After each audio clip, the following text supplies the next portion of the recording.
We begin with a diplomatic encounter that comes with an unusual label of a listening exercise. That's how the White House is describing President Donald Trump's upcoming meeting with his Russian counterpart Vladimir Putin in Alaska on August 15th.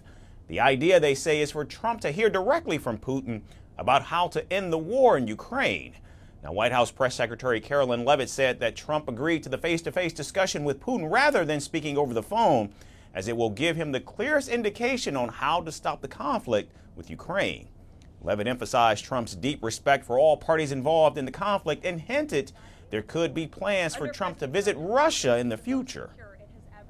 I think this is a listening exercise for the president. Look, only one party that's involved in this war is going to be present. And so this is for the president to go and to get, again, a more firm and better understanding of how we can hopefully bring this war to an end.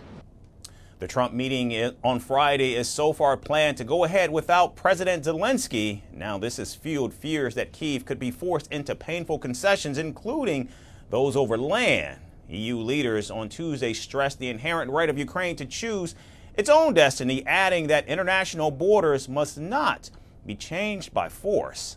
Now, Zelensky will be in Berlin on Wednesday for a video conference with European Union leaders and Donald Trump ahead of the Alaska talks, hoping to secure the U.S. president's commitments to Ukraine's interests. But before the talks in Berlin, he said that Ukraine and its allies must work together to pressure Russia into ending its invasion.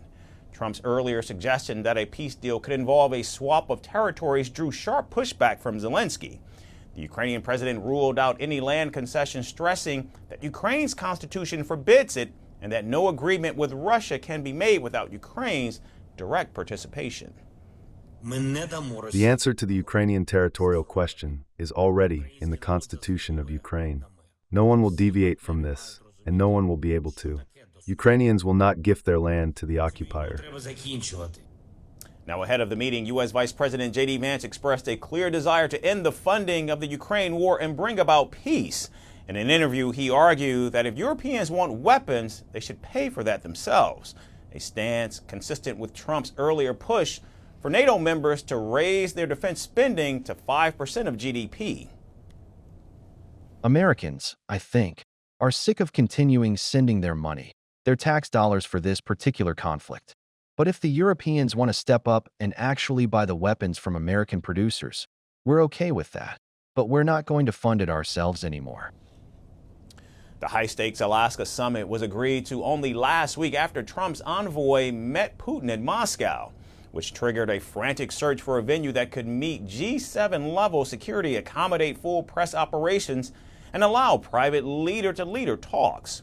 With most large venues in Alaska booked during the peak tourist season, and with security demands ruling out other options, officials settled on a military base in Anchorage. The location is more than just a logistical one, as Alaska is a symbolic midpoint between the United States and Russia. For Putin, this will be his 8th visit to the U.S. as president, his first, however, since meeting then-President Barack Obama at the UN in 2015. For Trump, it's a carefully staged moment to gauge Putin's intentions on ending a war now in its 4th year. The State Department on Tuesday said that the idea for the meeting came directly from Putin, and Trump has agreed to brief European, NATO, and Ukrainian leaders afterwards. When the two world leaders meet later this week, the answers might be whispered in private, but their consequences will certainly be heard around the world. Firstpost now available in 9 languages on YouTube. English, $36 trillion. French, Le FMI, comme German, Geschäftsführenden Direktor, Hindi, $30 trillion ka joke. Indonesian, Pemerintah tanpa pemeriksaan. Italian, Sekali radikali. Japanese, Portuguese, Por causa do próprio balanço patrimonial. Spanish. Beautiful bill.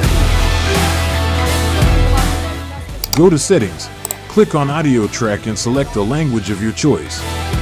Be the first to know what's happening around you in your first language. Firstpost.